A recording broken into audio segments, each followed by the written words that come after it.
Mac attack. Indeed, film star Macaulay Culkin delivers his much-anticipated testimony, telling jurors what actually happened when he was home alone with the King of Pop. Hello, I'm James Curtis. Welcome to E's coverage of the Michael Jackson trial. Checking on his cell phone, the 24-year-old Culkin appeared relaxed as he walked through the courthouse security, ready for his role, a significant one, in this high-stakes legal drama. And not far behind the young actor was his longtime pal, Michael Jackson, flanked by both his parents and his bodyguards. Once inside the Santa Maria courthouse, Macaulay Culkin braced himself for what was a grueling courtroom close-up.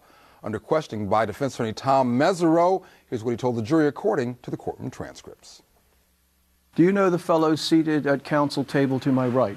Yes, I do. Who is that? That's Michael Jackson. Is he a friend of yours? Yes, he is. How long has he been a friend of yours? I first met him when I was 9 or 10 years old. And how did you meet him? He kind of called me out of the blue one time, just said, "Hey, you know, this is Michael Jackson." And this is after the Home Alone movie had come out. So it's kind of like it was like, I think I understand what's going to happen, and I'd just like to get together and talk. And he is still your friend? Yes, he is. When did you last talk to him? I talked to him about 3 days ago. How many times do you think you visited Neverland? More than a dozen times, from basically when I was about 10 to when I was about 14 years old. And I kind of took a break there for a while and just didn't go. I just never found myself on the West Coast, so I never found myself going there. And then went a couple times between when I was 17 and now, and just a handful of times. And when was the last time, do you think, you visited Neverland? About a year or so ago. Okay, and you maintained a friendship with Mr. Jackson all those years? Yes, I have. Okay, do you consider him a close friend of yours? Yes. Next, Tom Mesereau gets right to the heart of the matter. You're aware of the allegations in this case, correct? Uh-huh, yes. You heard about some of the allegations about whether or not Mr. Jackson improperly ever touched you, right? Yes. Did Mr. Jackson ever molest you? Never. Did Mr. Jackson ever improperly touch you? Absolutely not. Has Mr. Jackson ever touched you in any sexual type of way? No. Has he ever touched you in any offensive way? No. What do you think of these allegations? I think that they're absolutely ridiculous. When did you first learn that these prosecutors were claiming that you were improperly touched? When did I first learn that? Yes. Somebody called me up and said, "You should probably check out CNN because they're saying something about you." And did you check it out? Yes, I did. And what did you learn? I learned that it was a former cook had done something to me, and there was something about a maid or something like that. It was just one of those things where I just couldn't believe it. I couldn't believe that, first of all, these people were saying these things, or let alone that it was out there and people were thinking that kind of thing about me.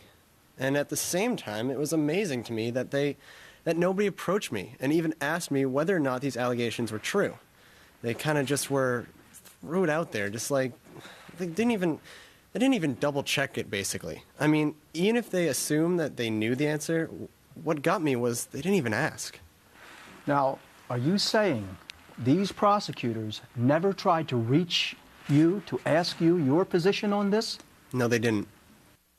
Sean, Ricky, that sounds pretty damning toward the prosecution team. It's very damning to the prosecution team, and it fits right into the defense theory, which is that Tom Sneddon and the prosecution team decided early on that Michael Jackson was guilty, and they never listened to anything that was contrary to that idea. Well, at some point, Macaulay Culkin says that he had put it out there through his handlers that he was not going to give an interview to either side. But there had to have been some interval between the time this hit the airwaves and when that happened.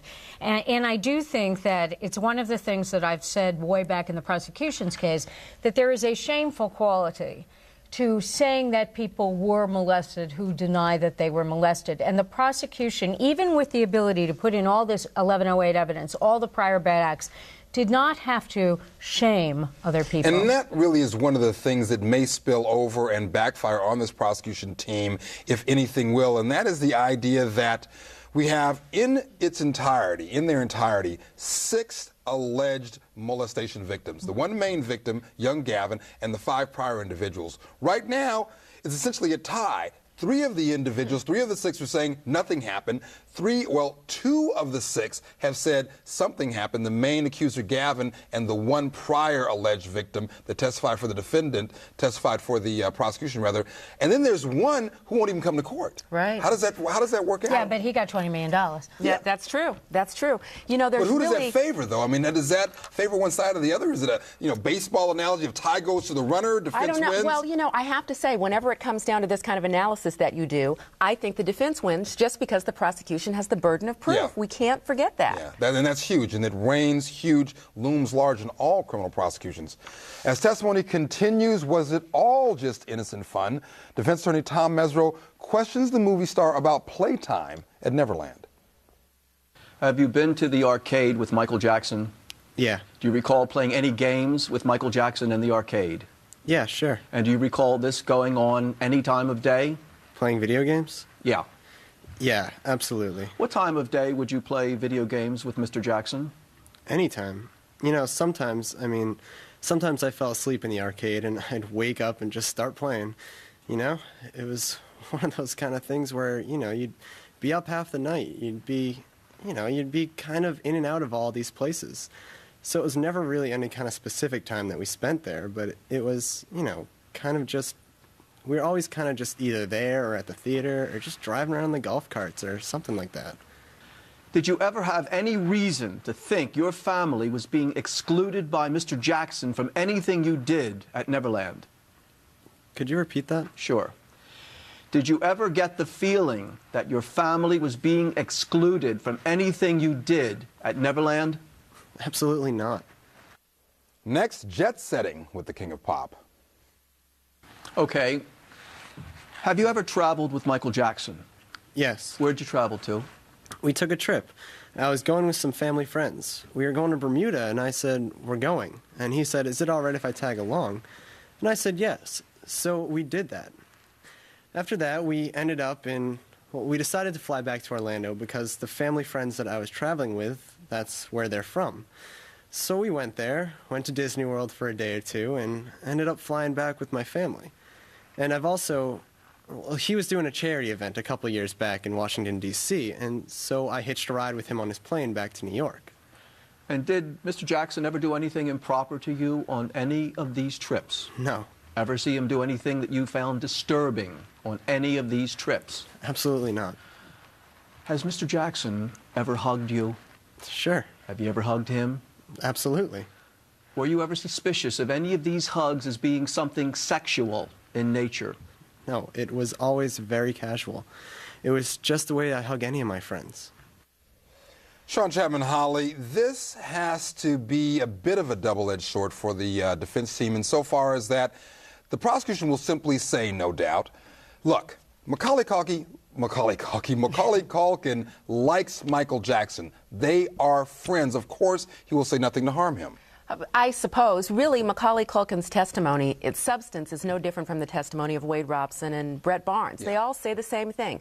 Yes, we were friends. We were affectionate as friends. We played kid games together. Never did anything sexually inappropriate happen. I guess we're paying more attention to Macaulay Culkin because he's Macaulay Culkin, but he really says the same thing that these other guys said. What about that, Ricky? Well, I think that's true. I think that the difficulty for both sides of this case, which has to do, of course, with what you were talking about before, the burden of proof, it is a draw when you have some who say he did it to me, some who say he didn't, and so in the scheme of things, proof beyond a reasonable doubt, the defense should win. However, I'll tell you what the prosecution's ace in the hole is here. I firmly believe at this stage that Michael Jackson is going to testify, and at that point, all of this win, lose, or draw goes right out the window, and the only thing that jury's going to think about is whether or not they believe Michael Jackson. And you know what? Following up on your question, they're friends with him, so he'd say anything. If he molested them, he wouldn't be friends with them. They wouldn't be friends with him. Yeah, would they? That's a good argument, but no kid, arguably, wants to admit that they were molested. That's also one of the prosecution's. But they're not going to be friends with him, I don't think. Well, there's often that kind of attraction. Yeah, we're going to talk about that as we continue. Coming up, just how many times did Macaulay Culkin sleep with Michael Jackson, and where'd that happen? Stay with us.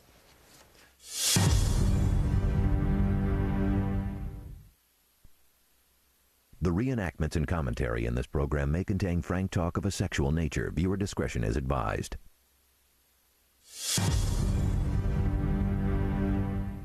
Welcome back. Film star Macaulay Culkin says that Jackson never touched him inappropriately as a child, but the prosecution has another point of view, of course.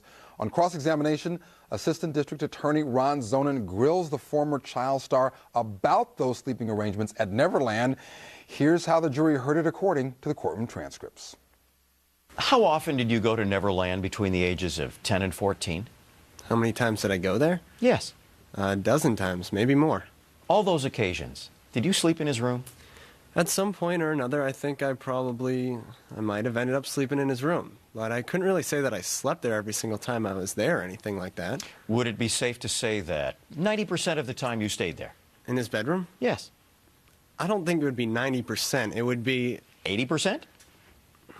It would be I slept in his room about as often as I fell asleep anywhere. Like, I fell asleep. I would flop down. We'd fall asleep in the movie theaters. He has beds in the movie theater. I'd flop down and fall asleep there. I've fallen asleep in the video game machines before. I mean, I would go and play there basically until I just run myself out. And I'd just flop down wherever I needed to. And you'd be pretty exhausted and go fast asleep. Is that right? Yeah. I mean, that would happen. I'd wear myself out and fall asleep just like any kid would. So your question about, the question that you answered about Mr. Jackson never molesting you, your answer more accurately is he never did while you were awake. Is that correct? Could you repeat that? Well, your answer to Mr. Mesereau's question about he never molested you. Yes. Your answer more accurately is he never molested you, to your knowledge, while you were awake. Is that true?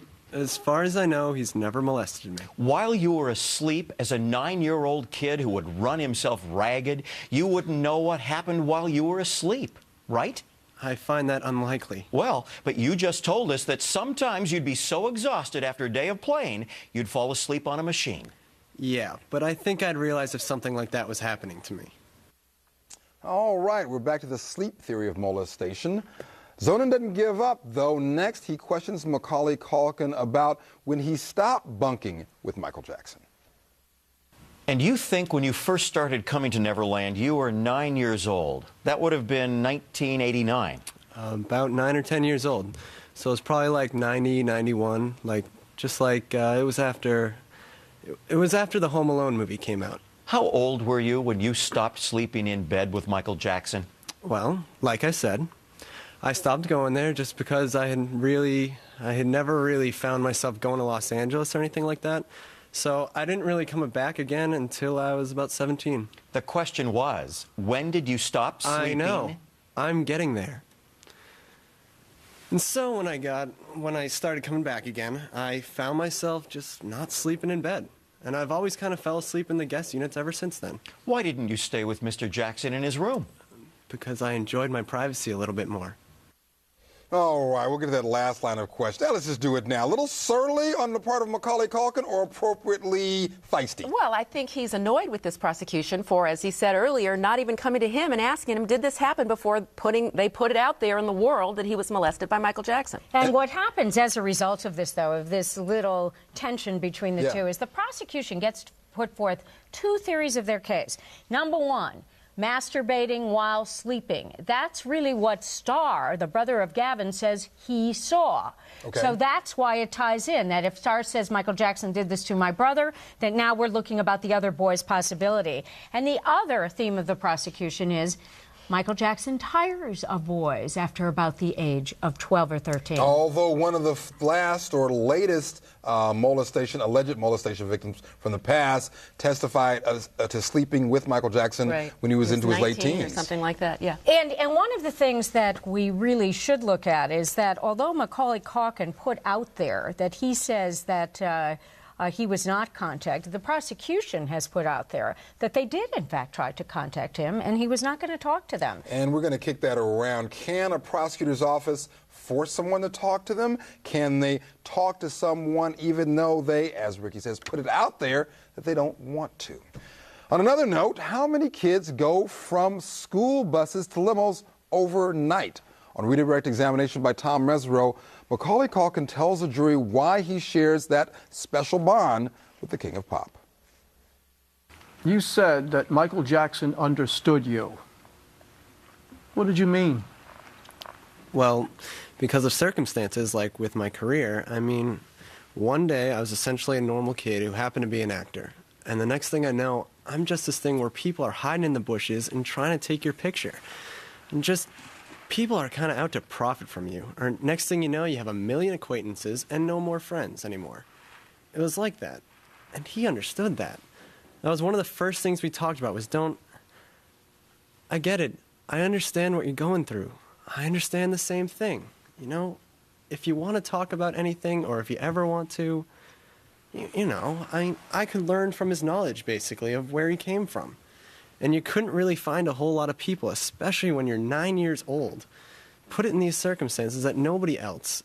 You can't really talk to anybody about this kind of stuff, and he understood it. And it was a comforting thing. Sounds legit to me. As the testimony continues, Macaulay Culkin describes Michael Jackson's kid-like nature. Did you ever see Mr. Jackson as very childlike himself? He was very childlike, yes. What do you mean? He liked doing the things that we like to do. He liked playing the arcade games, though he wasn't as good as us usually, but, you know, he still enjoyed doing it because, you know, it's one of those things. And he enjoyed the same kind of movies. He liked running around. We used to play tag. I mean, it's that kind of thing. He played with us, you know, the same kind of way I played with any of my friends my age. Did Mr. Jackson and you ever discuss the problem of sort of missing out on your childhoods because of all the work and pressures of success? It was one of those things that we talked about, yeah. It kind of just comes with the territory. Like I said, it's not really, you know, it's not really a therapy kind of thing. It's just kind of more like occasionally we would just kind of talk about those kind of things, yes. Ricky Kleeman, I want to pick up on one of the issues we talked about briefly. That is the assertion of Macaulay Culkin on his direct examination that they never even tried to contact me, they never double-checked, but on cross it clearly comes out that several efforts were made and were rebuffed by Culkin. Well, the prosecution would have to be deaf, dumb, and blind to not go out and try to talk to them. But can they do it? Is there a mechanism the prosecutors can use to say, come and talk to us and actually make it happen as opposed to try? No, they can make it happen. But we know as lawyers, one of the things that you have to do is follow up, send confirming letters so that later on this is not an issue. You send a letter that says, I'm trying to reach you, and then you bring proof to court that says, here's the letter I sent to you trying to reach you. In addition to that, when an attorney sends out a subpoena, that's a court order. They can order him into court and talk to him in court, can't they? Yes, of course they can. So what about that option? But there's always that question of can you use a false subpoena, that is, bring them to the courthouse just to talk to them. You can't do that. Well, it doesn't have to be a false subpoena, though. You subpoena him legitimately for this trial. Well, for trial, comes, yes. And you talk to him at least at that point. And he has the right to say, I don't want to talk to you. But that's a different story. Yes. It's a totally different story. You come to court, I try to talk to you and explain what I want to say, and you say no, then it puts the prosecution in an entirely different light. Still ahead. Macaulay Culkin comes clean about the nudie magazines that he used to stash under his bed while he was still a kid. Chuckle on, Ricky Kleeman. We continue. Stay with us.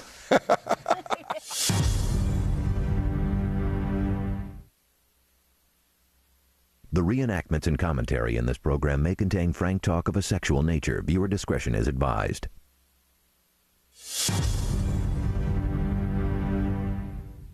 Welcome back. Film star Macaulay Culkin testified that his pal, Michael Jackson, has always had a childlike nature. But Assistant District Attorney Ron Zonin wants to know how childlike are the adult materials seized at Neverland. Here's how it happened according to the courtroom transcripts. You said he was childlike. Are you referring to his behavior back when you were 10 and 11 years old? Yeah, I mean, even now, he's more of a father now.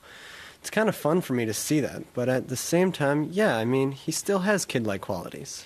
Do you believe that his possession of a great deal of sexually explicit material is consistent with him being childlike? How do you mean? Him possessing a lot of magazines that are very sexually explicit. It depends what you are talking about. I mean, when I was 12 or 13 years old, I had a couple Playboys under my bed. How about magazines that depict men and women engaged in sex acts? Magazines with men and men engaged in sex acts? What about them? Magazines of women inserting things inside of them. Would you believe that possession of those kinds of magazines, and a number of them, would it be consistent with or inconsistent with his being childlike? Well, I don't think that there's anything wrong with having those things, whether you're childlike or not. I mean, overall, he's still a human being, and it's something that human beings possess. And so I don't really necessarily find that inappropriate. But yeah, I don't find it inappropriate. But it's surprising to you that he would be in possession of all that. Is that right? Not necessarily, no. Again, at least for me, and I don't know if it's going this way for the jury, it's a big who cares about what other witnesses think, alleged victims or not, about Michael Jackson's possession of these materials. It's totally irrelevant under any rule of law. It's their opinion about what childlike means. I mean, that's irrelevant. The one thing I'll say in the prosecution's favor here is they know what train they're on, to use Howard Weitzman's language, and they know what they want to keep putting out there, and they do it, especially Mr. Zonin, very well. What's interesting, though, is we continue to hear about Michael's childlike behavior and all of these other respects, playing tag and the water fights and all of this stuff. I mean, I wonder, I don't know, I'm not an expert on pedophiles, but it's probably not classic pedophile behavior to behave like a child in all other aspects of your life. Yeah, it's interesting. Are we going to see an expert that's going to talk about the idea of molestations happening when kids are asleep? Well, I don't know if we're going to see an expert, but we certainly have heard from Starr about it. I don't know. It's actually a very interesting idea, because James. There's always rebuttal. I've tried a lot of these types of cases, never heard of it before. Watch our coverage. It continues. Michael Jackson trial tomorrow, 7:30 p.m. Where? Right here on E. See ya.